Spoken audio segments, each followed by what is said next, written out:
Hello बच्चों, चलिए प्रश्न को देखते हैं। प्रश्न है, निम्नलिखित से एसिटिक अम्ल कैसे बनाएंगे? अभिक्रियाओं की समीकरण और आवश्यक परिस्थितियां दीजिए। Methyl cyanide. तो बच्चों हमें यहाँ पर पूछा गया है कि मेथिल साइनाइड से बच्चों हम यहाँ पर कैसे प्राप्त करेंगे एसिटिक अम्ल। तो बच्चों इस प्रश्न की अगर मुख्य अवधारणा की बात की जाए तो इस प्रश्न की बच्चों मुख्य अवधारणा होगी मुख्य अवधारणा। तो जो मुख्य अवधारणा की बात करें तो हमें मेथिल साइनाइड CH3CN और जो क्या है मेथिल साइनाइड।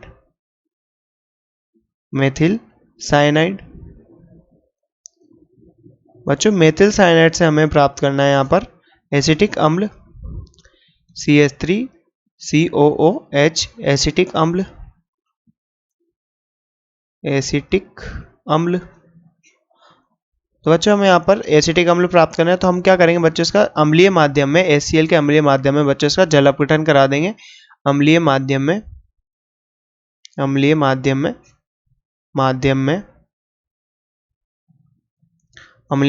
जल अपघटन।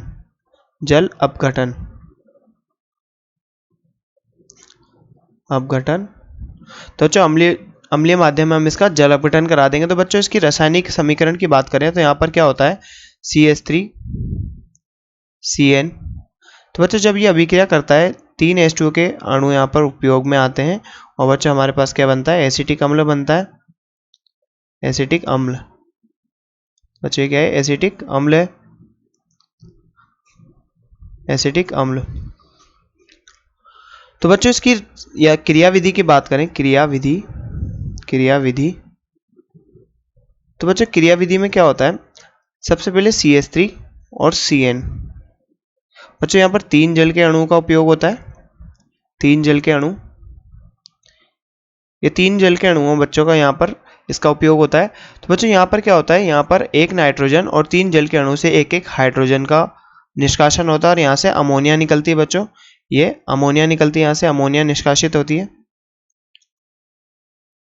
NH3 plus. और बच्चों बचा उत्पाद क्या रहता है यहाँ पर कार्बन पे 3 OH। और बच्चों एक कार्बन पर 3 OH अस्थायी होते हैं, इस कारण से यहाँ से एक जल के अणु का निष्कासन हो जाता है।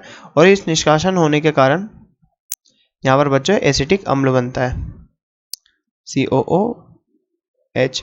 तो बच्चों यहाँ पर लास्ट में एसिटिक अम्ल बचता है और अमोनिया बचती है।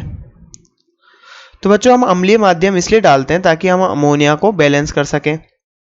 तो बच्चों अमोनिया को बैलेंस करने की क्यों आवश्यकता होती है, इसको व्यवस्थित करने की क्यों आवश्यकता होती है, क्योंकि अमोनिया यहाँ पर क्या करता है बच्चों एसिटिक अम्ल से अभिक्रिया कर लेता है। क्योंकि अम्लक्षार अभिक्रिया होती है, यहाँ से प्रोटॉन निकलता है। तो बच्चों यहाँ पर क्या होता है, यहाँ से प्रोटॉन निकलता है।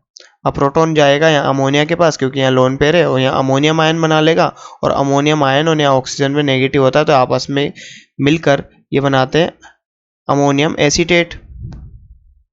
बच्चों यहाँ पर अमोनियम एसीटेट बना लेते हैं, ये अमोनियम एसीटेट।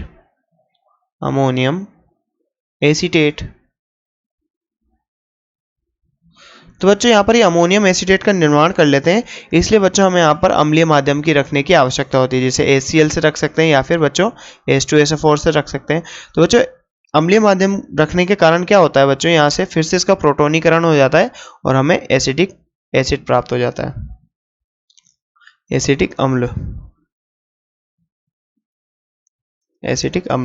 बच्चों इसलिए हमें यहाँ पर क्या अम्लीय माध्यम रखने की आवश्यकता पड़ती है।